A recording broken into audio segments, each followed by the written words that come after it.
Assalamualaikum warahmatullahi wabarakatuh. Waalaikumsalam warahmatullahi wabarakatuh. Apa kabar hari ini, Dek? Baik, Kak. Oke. Kalau perasaan tak apakah sedih, marah, senang, atau Biasa saja. Saya senang, Kak. Senang sekali. di sini sudah ada yang tahu, Kak? Atau belum? Tahu? Tidak, Kak. Belum, Kak. Oke. Jadi perkenalkan, nama saya Khairunisa. Bisa kita panggil Kak Ica. Saya di sini akan memimpin atau yang akan melaksanakan bimbingan kelompok pada hari ini. Karena saya belum tahu nama tak, mungkin bisa juga perkenalkan nama tak satu-satu mulai dari kita. Perkenalkan, nama saya Raffi Rizky Zainura.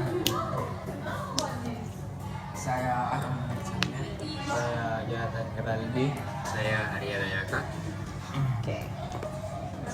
Setelah perkenalan, mau kasih key ice breaking biar saling mengenal Ki dan tidak canggung lagi. Jadi nama ice breakingnya itu perkenalan. Iya, Kak. Perkenalan itu ini namanya kenalan. Itu perkenalan.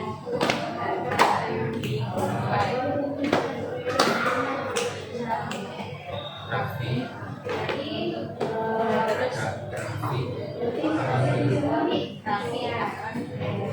Paham atau contoh dulu?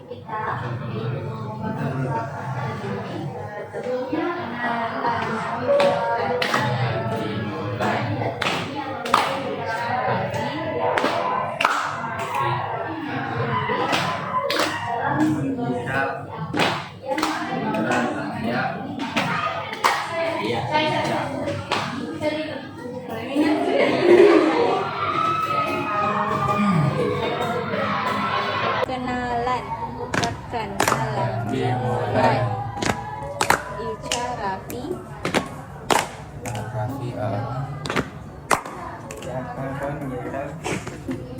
Gerald, Arya, Ica, ulang. Lili. Ulang.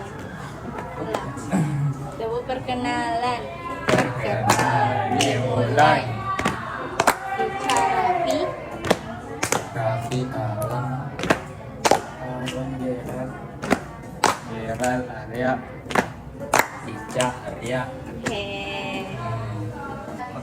Oke. Karena sudah pakai ice breaking, mau katanya dulu. Ada yang sudah pernah ikut bimbingan kelompok. Oke.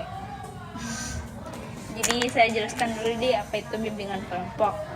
Jadi bimbingan kelompok merupakan bantuan yang diberikan oleh guru bimbingan konseling atau konselor kepada siswa melalui kegiatan kelompok yang bertujuan untuk membantu siswa dalam menyusun rencana dan mengambil keputusan yang tepat dalam menunjang kehidupan, baik secara individu maupun sebagai makhluk sosial. Oke, jadi topik yang mau kita bahas hari ini itu meningkatkan keterampilan berinteraksi sosial. Adapun tujuan dari topik kita untuk meningkatkan kemampuan dalam berinteraksi sosial dan menjalin hubungan positif dengan teman-teman di sekolah, di mana kalian mampu menjelaskan konsep interaksi sosial seperti apa itu interaksi sosial, jenis-jenis, dan lain-lain. Yang kedua, kalian mampu menganalisis faktor-faktor apa sih yang mempengaruhi kemampuan interaksi sosial. Selanjutnya mampu atau dapat mengatasi dampak dari kurangnya interaksi sosial.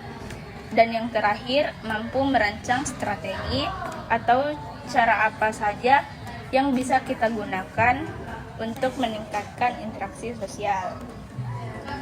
Sebelum mulai, alangkah baiknya kita berdoa dulu. Di sini ada yang bisa memimpin doa.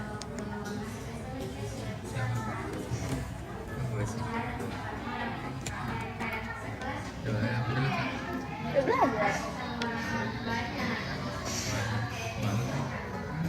Tidak sih.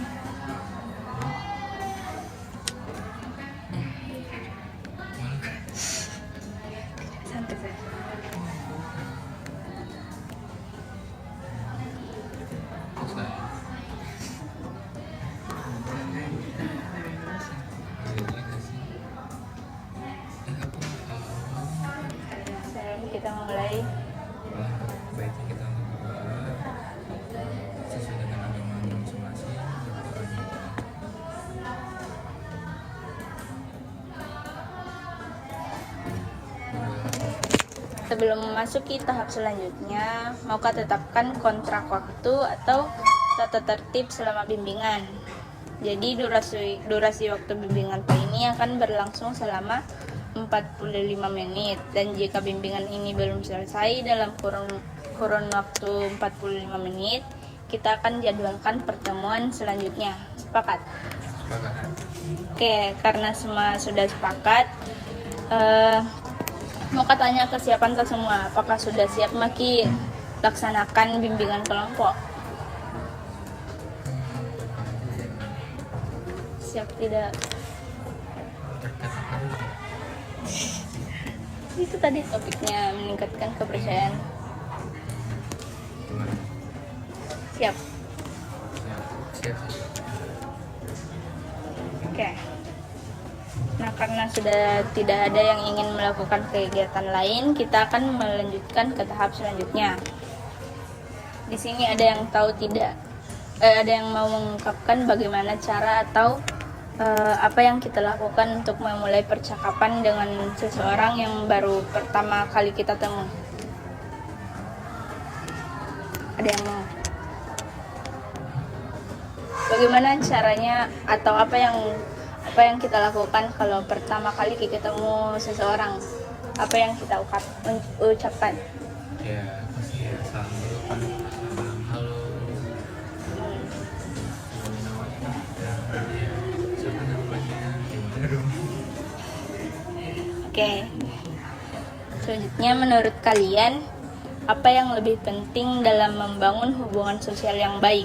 Apakah mendengarkan atau berbicara dengan percaya diri?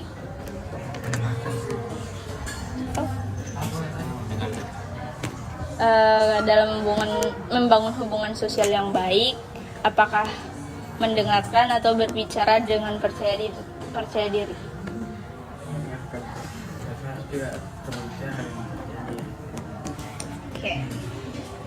Oke, terima kasih karena sudah menyampaikan pendapatnya. Nah, di sini saya sudah dapat gambaran dari beberapa yang telah menyampaikan pendapatnya tentang pertanyaan apa saja yang digunakan untuk memulai percakapan dengan seseorang. Dan dalam membangun hubungan sosial, beberapa dari kalian lebih memilih mendengarkan atau berbicara dengan percaya diri. Sebelum masuk ke topik, saya akan memberikan game atau kegiatan yang menarik. Nama gamenya itu 2 kebenaran dan 1 kebohongan. Oke. Nama gamenya itu 2 kebenaran dan 1 kebohongan. Jadi kalian menuliskan 3 pernyataan tentang dirinya tanpa menuliskan nama di sticky note ini. 2 fakta, 1 kebohongan. Tapi jangan tulisnya ini faktanya, ini kebohongannya, karena nanti bagi teman-teman tak. Saya pasti tahu. Jadi pensil. Tidak apa sih. Tapi kan dan tahu Ji yang mana kebohongan, yang mana tidak. Boleh.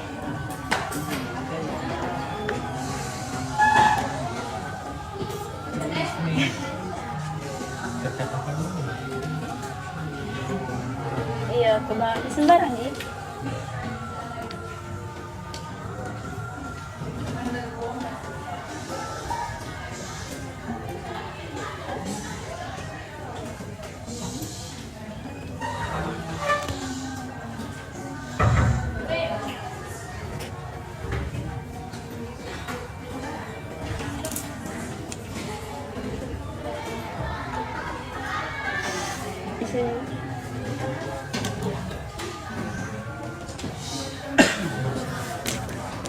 Atau tunggu teman yang lain.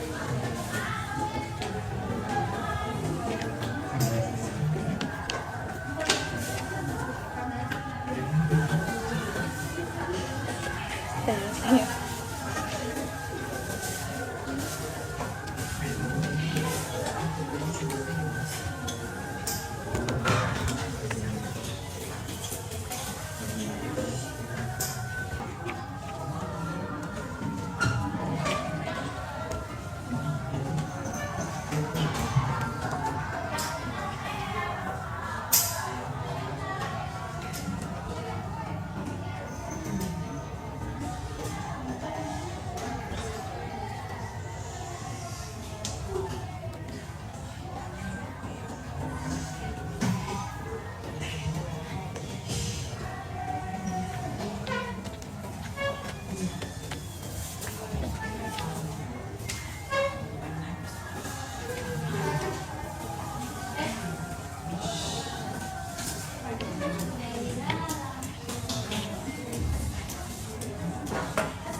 Coba geser ke 2 kali ke samping kanan. 2 kali. Ya.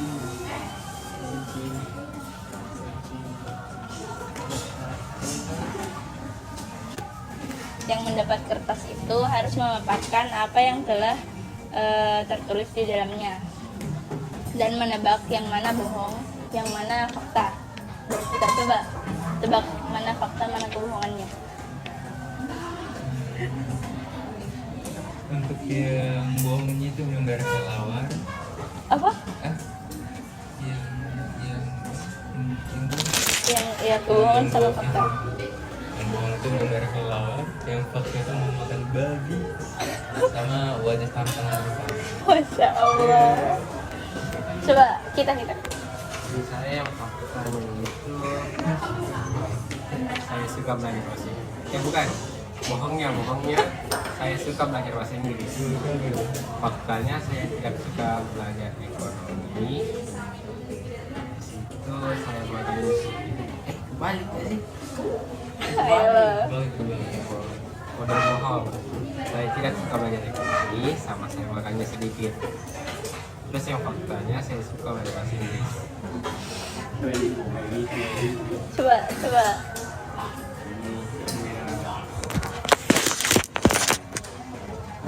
Bohongnya ini suka mukul orang. Terus faktanya suka mencuri meja, suka makan buku. Coba kita paparkan apa yang ditulis. Salah mengindahkan tugas. Apa? Bohong 1, fakta 2. Saya ambil orangnya sama anak-anaknya Pak. Oke. Setelah bermain game, mau katanya bagaimana perasaan Ta ketika yang lain mencoba menebak kebohongan Ta? Apakah cemas, tertantang, atau senang?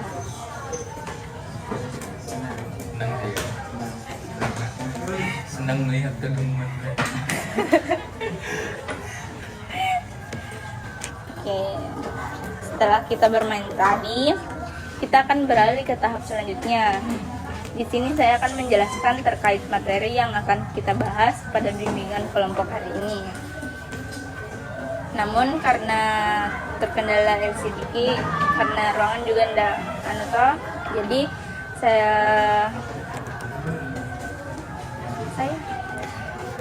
jadi di sini saya akan menjelaskan saja dia. Oke. Di sini ada yang tahu tidak apa itu interaksi sosial? Berinteraksi kepada sesama makhluk. Jadi interaksi sosial di sini dapat diartikan sebagai hubungan antara individu dengan individu, individu dengan kelompok, maupun kelompok dengan kelompok. Yang mana di dalam hubungan tersebut terdapat timbal balik antara kedua belah pihak. Interaksi sosial dapat terjalin jika terdapat 2 syarat di dalamnya. Pertama, kontak langsung antara dua belah pihak, dan yang kedua, adanya suatu komunikasi yang terjalin dapat berupa pembicaraan, sikap, dan lain-lain. Dalam bertindak atau berperilaku sosial, seorang individu hendaknya memperhitungkan keberadaan individu lain yang ada di dalam lingkungannya. Hal tersebut penting diperhatikan karena tindakan interaksi sosial merupakan perwujudan dari hubungan atau interaksi sosial.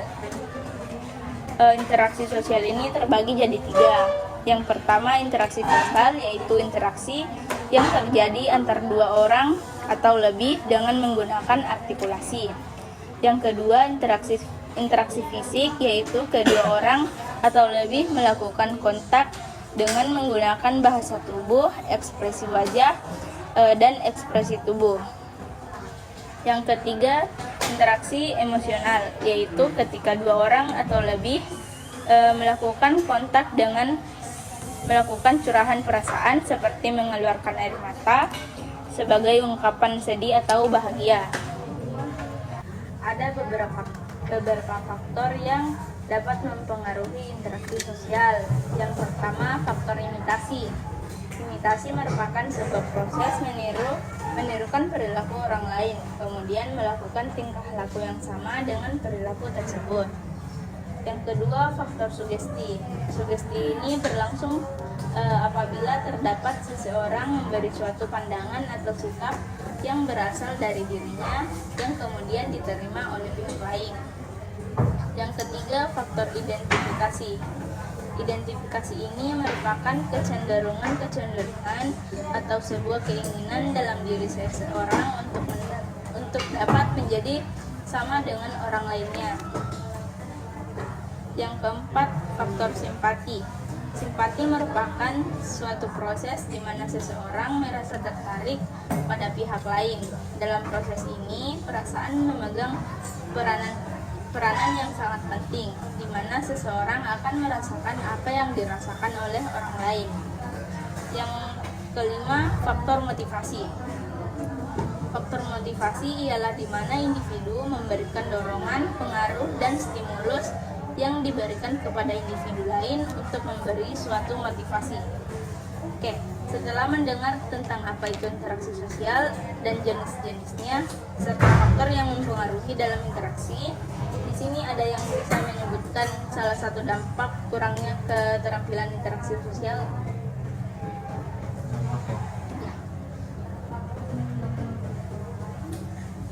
Ya pasti ya kurang relasi. Ada lagi?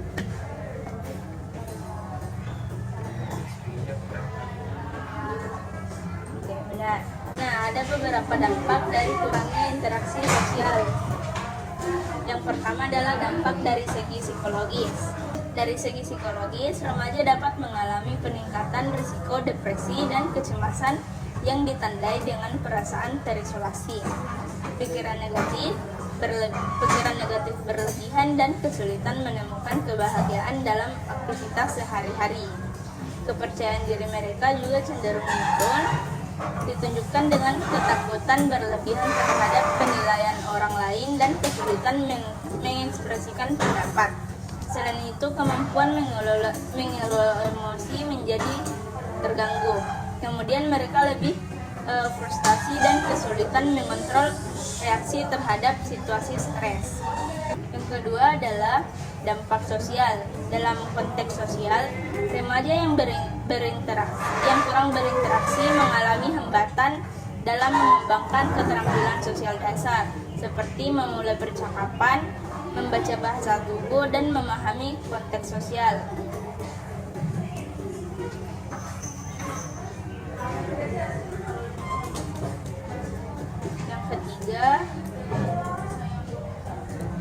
Yang ketiga adalah dampak akademis atau karir.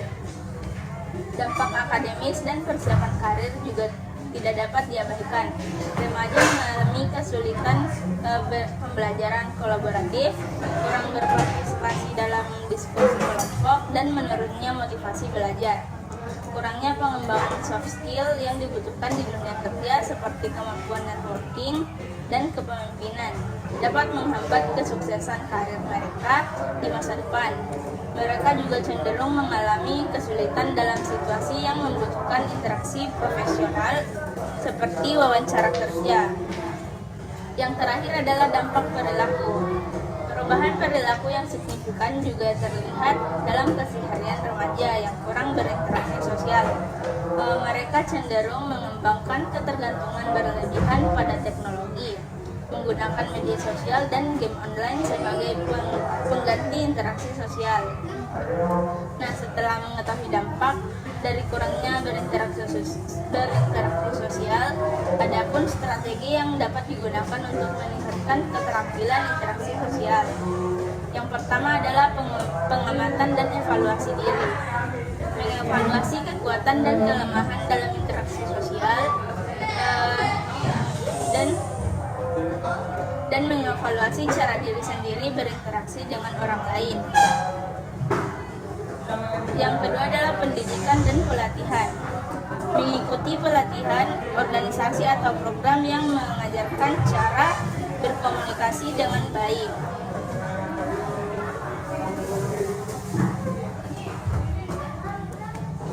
seperti bagaimana memulai percakapan, menjaga kontak mata, dan menyampaikan pendapat dengan percaya diri. Yang ketiga adalah praktik aktif. Sering-seringlah berlatih berkomunikasi di berbagai situasi.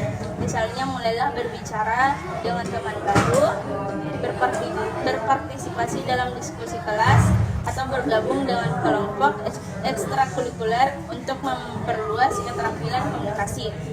Yang keempat adalah role playing dan simulasi. Latihan situasi sosial tertentu dengan teman atau guru melalui peran. Ini membentuk kebiasaan diri menghadapi berbagai skenario. Yang kelima, memulai percakapan dengan menyampaikan pendapat dengan percaya diri. Yang keenam adalah mintalah dukungan dari teman, keluarga, atau guru. Setelah mengetahui apa itu interaksi sosial, jenis, faktor pengaruh, dan dampak dan strategi untuk meningkatkan interaksi sosial, apa ada yang ingin bertanya atau menyampaikan pendapatnya?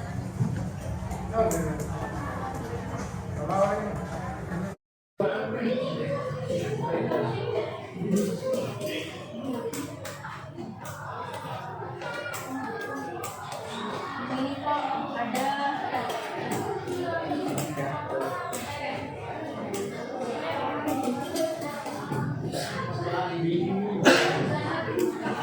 Oke, di sini saya akan membagikan kertas.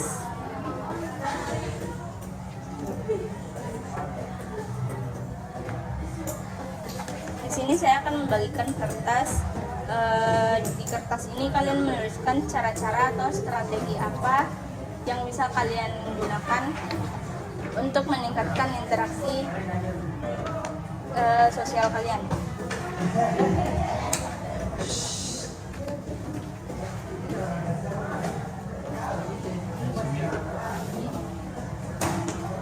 Tulis saja 3 poin.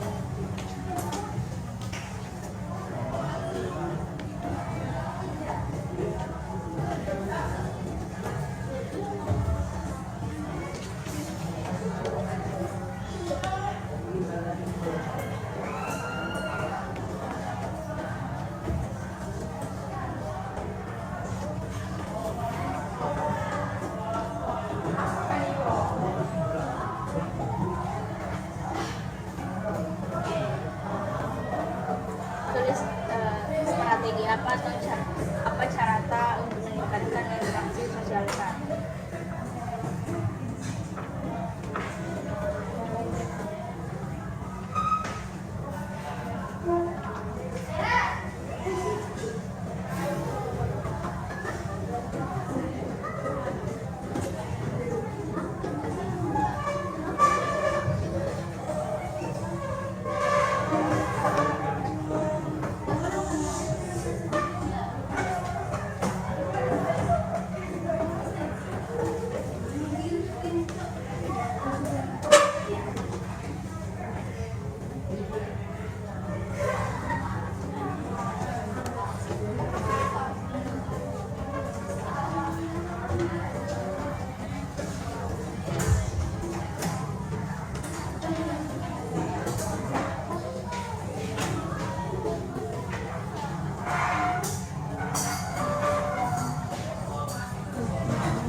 Jadi kesimpulan dari topik hari ini adalah keterampilan interaksi sosial sangat penting dalam membentuk hubungan yang sehat dan efektif antar individu. Interaksi sosial melibatkan komunikasi verbal, fisik, dan emosional, serta dipengaruhi oleh faktor-faktor seperti imitasi, sugesti, identifikasi, simpati, dan motivasi. Kurangnya keterampilan ini dapat menyebabkan berbagai dampak negatif, baik dari segi psikologis, sosial, akademis, karir, maupun perilaku. Oleh karena itu, strategi seperti evaluasi diri, pendidikan praktikatif, simulasi melalui role playing, dan dukungan sosial menjadi kunci dalam meningkatkan kemampuan interaksi sosial. Nah, satu video saya bagikan saja Mbak evaluasi, tapi nanti saja.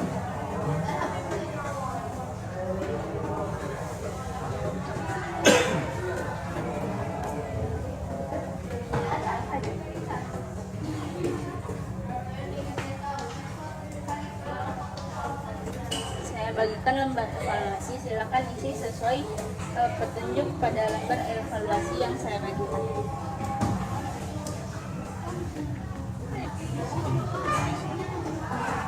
Ada fisik, apa sih?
Sudah?